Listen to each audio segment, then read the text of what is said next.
كولر بقى عمل مباراة عالمية تدرس، تقعد كده يعني تجيب كوباية النسكافيه بتاعتك وتقعد تتفرج عليه وتشوف ايه اللي عمله في المباراة. كولر كان عارف قبل ما يلعب الفريق سياتل الامريكي ان هو بقاله شهرين ما لعبش مباراة رسمية، وطبعا احنا كلنا عارفين ان الرسمي بيختلف تماما عن الودي. فكولر قرر ان هو هيسيب الشوط الاولاني والاستحواذ لفريق سياتل الامريكي، بحيث يخلص كل مجهوده وطاقته في الشوط الاولاني ولاعيبته يعني تنهك نفسها بالكامل.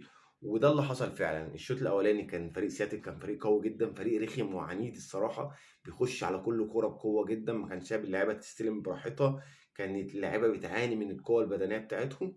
لكن الشوط الثاني طق لدعهم.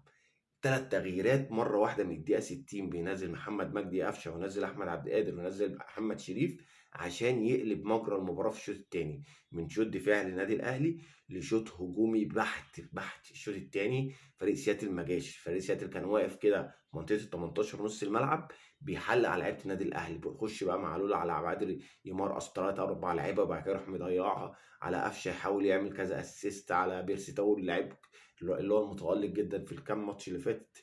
كولر عمل مباراة تدرس الشوط الثاني، خلى الشوط الثاني شوط اهلاوي بس، وده اللي اسفر عنه نتيجه الهدف محمد مجدي قفشه. وهتركز مع الناس اللي عماله تقول لك ازاي الاهلي صعد كاس عالم، او ده دوري مراكز شباب، او ان البطوله المحليه اقوى من كاس العالم للانديه. ما تركزش مع الناس دي خالص.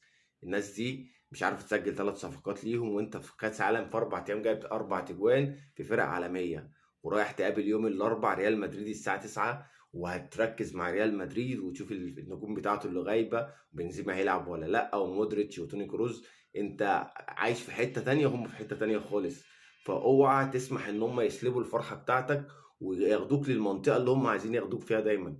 لا، ركز ان انت في الاهلي، انت في كاس العالم للانديه، بطوله العالم كلها بيشوفك. تروح في المغرب، شايف جماهير المغرب بتحضر لك قد ايه، شايف ريال مدريد بيحترمك قد ايه، شايف سياتل اللي انت فزت عليه النهارده مطلع بيان بيقول لك ان يعني كان من دواعي سرورنا والشرف ان احنا نقابل النادي الاهلي.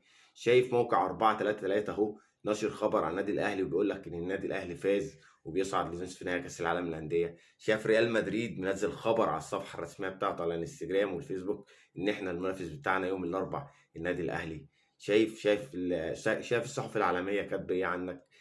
شرف النادي الاهلي، مشرف الكره المصريه. الف مبروك للنادي الاهلي. ويوم الاربع هنقابل ريال مدريد في مباراه للمتعه بس، مش داخلين ولا مكسب ولا خساره، احنا داخلين عشان نستمتع.